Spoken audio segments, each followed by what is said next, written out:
नमस्कार श्रोते हो, स्वागत आहे तुमचं सफर कथा विश्वाची विदर्शना या यूट्यूब चॅनलवर. आज आपण पुलंच्या एका सुंदर पुस्तकाची सफर करणार आहोत. चला तर मग सुरू करूया.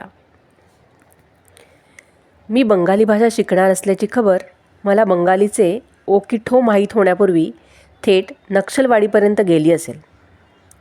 दोष लोकांचा नाही, माझाच. माझ्या पोटातले मला कळण्याआधी ओठात हुळहुळायला लागते.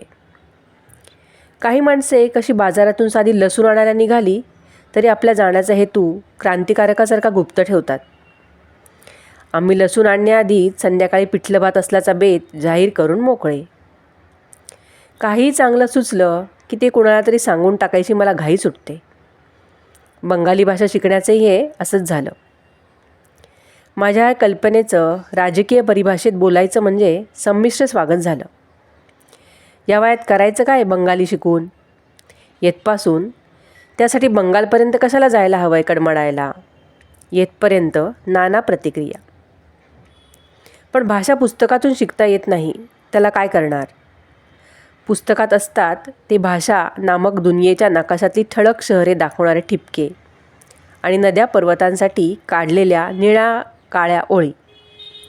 ते शब्द, त्यांचे उच्चार, त्यांचे साहचर्य, त्यांची रसरूपगंध निर्माण करण्याची शक्ती ही जिथे ती भाषा जिवंत पिंडातून उमटत असते त्या ठिकाणी जाऊनच ऐकणे आवश्यक असते. ज्ञानेश्वरीतली एकतरी ओवी अनुभवावी असे म्हटले आहे. भाषा देखील अशीच अनुभवावी. मला बंगाली भाषा शिकायची नव्हती, अनुभवायची होती. तिच्याशी सख्य करायचे होते.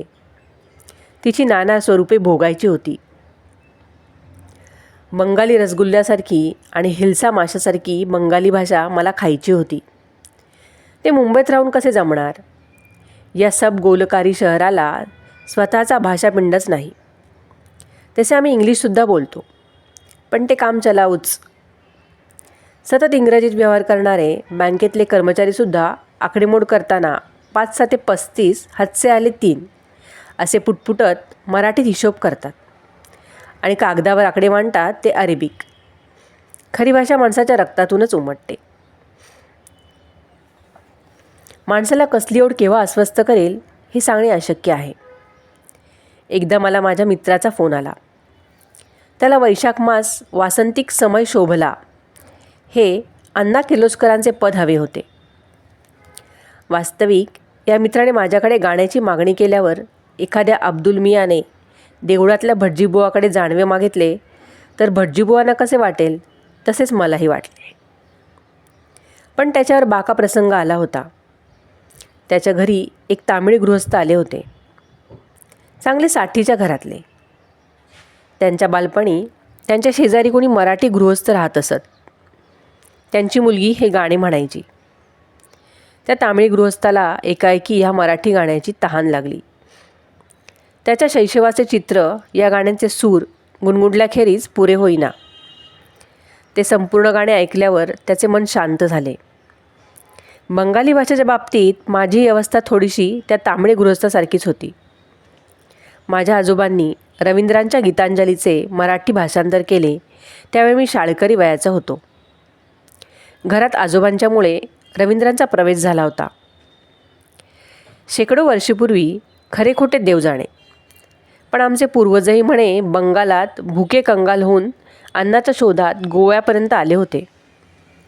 त्यामुळे मराठी बामणात आमचीच तेवढी बंगाली बामणासारखी मासेखाऊ बामण जमात. हाही एक बादरायणी संबंध. पुढे जातीधर्माचे विचार शिथिल झाले आणि कुमारवयात पंजाब, वंग, मराठा हे 3 देश क्रांतिकारकांच्या पराक्रमामुळे त्रिमूर्तीसारखे एकदम पाहण्याची सवय लागली. जगदीशचंद्र बोसांपासून ते सुभाषचंद्र बोसांपर्यंत अनेक क्षेत्रातल्या भीमपराक्रमी बंगाली लोकांची चरित्रे पाहायला मिळाली. नंतरच्या काळात रवींद्र आणि शरदबाबूंची जबरदस्त मोहिनी, काशीनाथ रघुनाथ मित्र, विठ्ठल सीताराम गुर्जर, मामा वरेकर, शबा शास्त्री, पु बा कुलकर्णी यांसारख्या कृपेमुळे शरद, बंकिम, रवींद्र, विवेकानंद यांचे मराठीतून दर्शन घडले. न्यू थिएटर्सच्या चित्रपटांनी शरद बाबूंचा बंगाल डोळ्यांनी पाहायला मिळाला. नाटक, संगीत, रेडिओ, टेलिव्हिजन यांच्या नादाने होणाऱ्या 10 ठिकाणच्या भ्रमंतीत अनेक बंगाली कलावंतांचा स्नेह लाभला. टेलिव्हिजनच्या उद्घाटनाच्या कार्यक्रमाला मी पंकज मलिकांना रवींद्रांचे गीत गायला बोलवले होते. दिल्लीला असताना टेलिव्हिजनवर नृत्यसंगीताच्या कार्यक्रमासाठी अनेक बंगाली कलावंत यायचे. ढिल्या धोतराचा एक सोगा झब्ब्याच्या खिशात घातलेले, लांब लांब केस राखणारे, बहुधा चष्मा लावणारे वंग तरुण आणि कुरुंग नयना श्यामला, ईषद पृथुला आणि आनातिक कंबुक्तला वंग तरुणी. मनात दडलेल्या वंगप्रेमाच्या रोपट्याला हे अधूनमधून होणारे शिंपणे जिवंत ठेवीत होते. मन हे ओढाळ गुरु म्हटलेच आहे. कुठल्या क्षणी कुठे ने म्हणेल कोणी सांगावे. अध्यात्म विषयात रंगलेल्या माझ्या एका वृद्ध विद्वान मित्राबरोबर जुहूच्या किनाऱ्यावर हिंडत होतो. वेद, उपनिषदे, धर्मशास्त्र वगैरे ग्रंथातले विचार मला संगीतासारखे ऐकायला आवडतात. सुरेख संध्याकाळ. उदात्त विचारांच्या प्रवचनाला साक्षात महासागराच्या अनाहत नादाचा तंबोरा लाभलेला. बुवाही जमले होते. मीही त्यांचे विचार ऐकण्यात तल्लीन. इतक्यात ते म्हणाले, आज भेळ खायची? मी आडवा. हे म्हणजे अथा तो ब्रह्म जिज्ञासा म्हणून सुरू झालेले प्रवचन मुझे बुड्ढा मिल गया या गाण्याने संपवण्यापैकी. अरे असं बघतोस काय? भेळ खाल्ली नाहीस का कधी? मी खाल्ली आहे, पण आपण? पुरुषोत्तमा, कधीतरी नाव, लौकिक, ज्ञान, विद्वत्ता, स्थान, मान ही सारी ओझी फेकून द्यावीत आणि भेळ खावी. मी समस्यापूर्ती केली. आम्ही भेळ घेतली. गॉड इज ग्रेट, ते भेळ खाता खाता म्हणाले. का? अजून जिभेच्या टोकावर कुठल्या तरी पेशीत बाल्य रेंगाळते आहे. भेळेला तीच चव आहे. त्या भेळेच्या स्वादाबरोबर उपनिषदे आणि ब्रह्मसूत्रे यांचे बोट सोडून गुरुजी अनेक वर्षापूर्वी हरवलेल्या बाल्यात शिरले होते. मनाच्या महालाला अशी लक्ष लक्ष दारे. कुठले दार केव्हा उघडेल हे सांगणे अशक्य. माझ्या मनाचे हे बंगाली भाषाच्या प्रेमाचे दारही असे अचानक का उघडावे? ही भाषा शिकण्याची मला काहीही गरज नव्हती. कसल्याही ऐहिक लाभाची आशा नव्हती. पारलौकिकाचीही मी फिकीर करीत नाही. पूर्वजन्मी माझा आत्मा कुठल्या कुडीत बिऱ्हाट थाटून होता हे जसे मला ठाऊक नाही, तसेच पुढल्या जन्मी त्याची सोय कुठल्या देहात होणार आहे हेही जाणण्याची मला इच्छा नाही. तरीही इतक्या हुशारी बंगाली गमभन करायचे म्हणजे वयाच्या घड्याळाच्या काटा 50वरून पुन्हा एकदा शिशुवर्गावर आणायचा होता. बरं, वय म्हणजे काही केवळ कॅलेंडरची 365 ही पाने नव्हती. असंख्य संस्कारांची ओझी पाठीवर. साहित्य, नाट्य इत्यादी क्षेत्रात फ्लूक लागलेला मी एक पब्लिक माणूस. नाही म्हटले तर एका रद्दीवाल्याचा वर्षभर चरित्रार्थ चालावा इतक्या छापील कागदी वजनाचा मी लेखक आहे. पद्मश्री बिद्मश्रीचा लबेदाही चिकटलेला आहे. या सगळ्या झुली उतरवून बंगालीचा स्वाध्याय करायला निघालेला एक बटू म्हणून बंगालात जायचे होते. या भूमिकेत आता मला सगळ्यात अडचण होती ती इतक्या वर्षांच्या संस्कारातून घडलेल्या माझ्याविषयीच्या माझ्या स्वतःच्या प्रतिमेची. ती मला माझ्या हातांनी फोडायची होती. मी बंगाली शिकायचा यापूर्वीही प्रयत्न केला होता. कामशेतला घोषबाबू म्हणून माझे स्नेही राहतात. त्यांच्याबरोबर बसून रवींद्रांच्या कवितांची श्रवणभक्ती केली होती. पण हे म्हणजे पिकनिकमध्ये पोरांच्याबरोबर गमतीने क्रिकेटची मॅच खेळल्यासारखे होते. मी संपूर्णपणे विद्यार्थी होऊन विद्या करीत नव्हतो. या खेपेला मात्र जोरदार निश्चय केला आणि गेली 12-14 वर्षे कलकत्त्यात राहणाऱ्या श्रीबा जोशी या माझ्या ग्रंथप्रेमी सिंहाला एक गुप्त खलिता पाठवला. कलकत्त्यातल्या साऱ्या दंगली जाळपोळीत राहूनही अवश्य या असे सांगणारा हा पहिला भिडू निघाला. पण मी मात्र काही काळ तरी कलकत्ता शहरातल्या राजकीय करमणुकीच्या कार्यक्रमापासून दूर राहायचे ठरवून शांतिनिकेतनला मुक्काम ठोकायचा बेत पक्का केला. दगडफेक, ॲसिड बल्ब, आगी लावणे वगैरे चढाओढीत प्रत्यक्ष नव्हे तर प्रेक्षक म्हणूनही मला भाग घ्यायचा नव्हता. राजकीय दगडांनी निरपराध माणसाचीच डोकी अधिक फुटतात. पुढाऱ्यांची कामे मते फोडता आली नाहीत तर परस्पर डोकी फोडायला लावणे आणि ती एकदाच फुटली, घरेबिरे नीट जाळून झाली की मग पाहणी करायला जाणे एवढेच असते. शिवाय डोक्याला खोक पाडून त्यातून बंगाली मुळाक्षरे आत घुसवायची माझी इच्छा नव्हती. म्हणून मी कलकत्त्याला डावी घालून शांतिनिकेतनला परस्पर जायची वाट आहे याची चौकशी सुरू केली आणि माझे मित्र सलील घोष यांचा सल्ला मागितला. आणि बंगालीत म्हणायचे म्हणजे आश्चर्यो, सलील बाबूंचा जन्म आणि शिक्षण शांतिनिकेतनात झाल्याचे त्यांनी मला सांगितले. एवढेच नव्हे तर रवींद्र संगीतांचे सुप्रसिद्ध गायक शांतिदेव घोष हे त्यांचे सख्खे वडील बंधू हेही कळले. त्यांनी अत्यंत आनंदाने शांतिनिकेतनात माझी व्यवस्था करायचे ठरवले. बंगाली भाषेतली मी जी काही 4 अक्षरे मिळवली त्याचे सारे श्रेय सलील घोष यांनाच आहे. गेली 20-25 वर्षे ते महाराष्ट्रात आहेत. आनंद बाजार पत्रिकेसारख्या मातब्बर वृत्तपत्राचे ते मुंबईतील प्रतिनिधी आहेत. मराठी साहित्य, संगीत, नाट्य, सामाजिक चळवळी, राजकीय प्रवाह यांच्याविषयी त्यांना उत्तम माहिती आहे.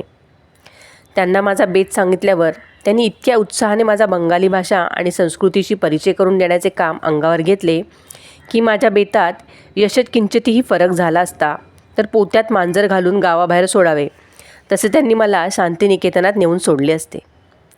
त्यांना तशी शंका आली की काय कोण जाणे. सलील बाबूंनी स्वतः 2 महिन्याची रजा काढली आणि माझ्या तिकिटाबरोबर आपले आणि आपल्या पत्नीचेही तिकीट रिझर्व केले आणि आम्ही बंगालच्या दिशेने निघालो. अलाहाबाद मार्गे बरद्वानला जाणारी गाडी धरायची होती. रिझर्वेशन वगैरे सर्व काही शथासांग झाले होते. तरीही आजवरच्या शियस्त्याला धरून गाडी सुटायच्या 1.5 तास आधी येऊन बोरी बंदरला पोहोचलो. फलाटावर त्यावेळी फक्त काही हमाल, पोर्टर, मी, माझी पत्नी आणि आमच्याबरोबर आलेले आमचे 2-3 स्नेही याखेरीज कोणी नव्हते. गाडी फलाटाला लागत होती. त्या अर्थी ड्रायव्हर आला असावा. काही वेळाने स्टेशन आळोखे पिळोखे देऊन उठू लागले. हळूहळू जागे होणारे थिएटर, रेल्वे स्टेशन किंवा मोठे शहर वगैरे पाहायला फार मजा येते. रेल्वे फलाटाचे तर एरवी गरीब गाईसारख्या दिसणाऱ्या बाया अंगात देवीबिवीचा संचार होऊन घुमू लागल्यावर जशा हा हा म्हणत थैथयाट करतात तसे असते. अजगरासारखे शांतपणाने आडवे पडलेले फलाट गाडी सुटायचा मुहूर्त अतिसमीप आला की धुमसायला लागतात. निळ्या कपड्यातले पोर्टर, लाल डगलेवाले हमाल, खाकी कपड्यातले रेल्वे कर्मचारी, सफेद कपड्यातले एम असा हा भगतपणा या टोकापासून त्या टोकापर्यंत चक्रा मारायला लागतो. डब्याच्या टपावर चढून पाणी भरायला सुरुवात होते. डब्यातले पंखे, बत्त्या यांची डागडुजी सुरू होते. प्रवासी मंडळी आणि हमाल यांचा लपंडाव. मग हमालीच्या पैशावरून हुतुतू असे खेळ सुरू होतात. ऐडबास पॅसेंजर गावठी पॅसेंजरांकडे तुच्छने पाहू लागतात. आईबापाची बोटे सोडून वान कार्टी आईस्क्रीम चॉकलेटवाल्यांच्या ढकलगाड्यांमागे धावू लागतात. रिझर्वेशनची यादी बाळगणाऱ्या कंडक्टरचा पाठलाग सुरू असतो. गाडी सुटायच्या वेळेला तर हिला इतकी भेद्द वाढते की सुनेच्या जाचाला वैतागून सासूने बोचके बांधून पाय आपटीत घर सोडून काशी यात्रेला जावे तशी ती आगगाडी शिट्ट्यांचा आक्रोश करीत फलाट सोडून धुसफूस करीत निघते. आपल्या देशाची संस्कृती, देशबांधवांचा स्वभाव वगैरे काय दर्जाचा आहे याचे खरे दर्शन भारतीय रेल्वेच्या फलाटावर होते. भारतीय नेत्यांप्रमाणे फलाटावरच्या अनुयायांचा स्थायी भाव देखील भांबावून हैराण होणे हाच आहे. जो बघावा तो हैराण. कुणी हमाल हरवला म्हणून, कुणी तिकीट हरवले म्हणून, कुणी पाकीट मारले म्हणून, कुणी आपल्या रिझर्व जागेवर दुसराच माणूस तळ ठोकून बसलाय म्हणून, कुणी कंडक्टर सापडत नाही म्हणून, कुणी गाडी सुटायची वेळ झाली तरी निरोप देणारी माणसे आली पण जाणारी माणसे आली नाहीत म्हणून, कुणी डब्यातला पंखा चालत नाही म्हणून, कुणी संडासाच्या नळाला पाणी नाही म्हणून. नाना कारणांनी हैराण झालेल्या आपल्या देशाचे रेल्वे फलाट हे आदर्श मॉडेल आहेत. मला तर गाडी वेळेवर सुटली नाही तर बहुधा गार्डाच्या कार्ट्याने बापाच्या खिशातली शिट्टी पळवल्यामुळे तो देखील हैराण झाला असेल अशी शंका येते. बोरीबंदरच्या फलाटावरचा हा देखावा पाहत होतो तेवढ्यात सिग्नलचे तांबरलेले डोळे हिरवे पडले. गार्डाच्या शिट्टीला इंजिनाच्या शिट्टीचा जवाब मिळाला आणि गाडी हलली. गाडी हलता हलता माझ्या पत्नीने सलीलला सांगितले, चांगला कडक बंगाली मास्तर पकडून त्याच्या ताब्यात द्या. उन्हाळ विद्यार्थ्याला बोर्डिंगात घालायला नेतात तसे सलील आणि त्याची पत्नी शार्लट मला शांतिनिकेतनात घालायला घेऊन निघाले. बोरीबंदर सोडल्यापासून 24-25 तासात मराठी अंमल संपला. अलाहाबाद वगैरेच्या आसपास राष्ट्रभाषा सुरू झाली. तिसऱ्या दिवशी सकाळी 10च्या सुमाराला बरद्वानला पोहोचलो. बरद्वानचे खरे नाव वर्धमान असे आहे असा एक नवा तपशील सापडला. पावसाची थंडी. सगळ्यांनी उनी कपडे चढवलेले, शाली गुंडाळलेल्या, अंगापेक्षा बोंगा मोठा. ही मराठी मन बहुधा ढिल्या पोशाखातल्या बोंदूमुळेच सांडली होती. भांगात सिंदूर घातलेल्या ढबक ढुबुक करीत चालणाऱ्या वपू श्रीमान वंग महिला, नाकापासून कपाळापर्यंत गोरोचनाच्या गंधाची बोटे ओढलेले वैष्णवांचे तांडे, हातात बोचकी, मिठायांची मडकी, क्वचित नारळाच्या करवंट्यांच्या गुडगुड्या धरलेले किंवा हातात धरायला काहीच नसले तर धोत्राचे सोगे धरलेले बंगाली पुरुष, असंख्य पोरे यांनी फलाट नुसता वाहत होता. त्यात पुन्हा आपल्या मायभूमीच्या कुठल्याही रेल्वे जंक्शनवर येणारी भयानक दुर्गंधी, दगडी कोळशाचा धूर आणि उतारूंनी मातृभूमीच्या अंगावर मुक्त मनाने केलेले मलमूत्र विसर्जन यातून निर्माण होणारी ती प्रातिनिधिक भारतीय दुर्गंधी. मिरज असो, गुंटकल असो, आग्रा असो की बरद्वान असो, सर्वत्र हा एक विशिष्ट भारतीय एकात्मतेचा दुर्गंध दरवळत असतो. बरद्वानला गाडी बदलून शांतिनिकेतनला जाण्यासाठी बोलपूरला नेणारी गाडी पकडायची होती. ती आमच्या गाडीची तासभर वाट पाहून निघून गेली. सकाळचे 10 वाजले होते. दुसरी गाडी दुपारी 4ला होती. तोपर्यंत बरद्वान स्टेशनात बसून राहणे आले. बंगाली भाषेचा अभ्यास मी वर्धमान ही अक्षरे वाचण्यापासूनच सुरू केला. पाट्या वाचून अक्षरओळख करून घ्यायला लागलो. भाषावार प्रांतरचनेची भांडणे सोडवायचा माझा एक सोपा उपाय होता.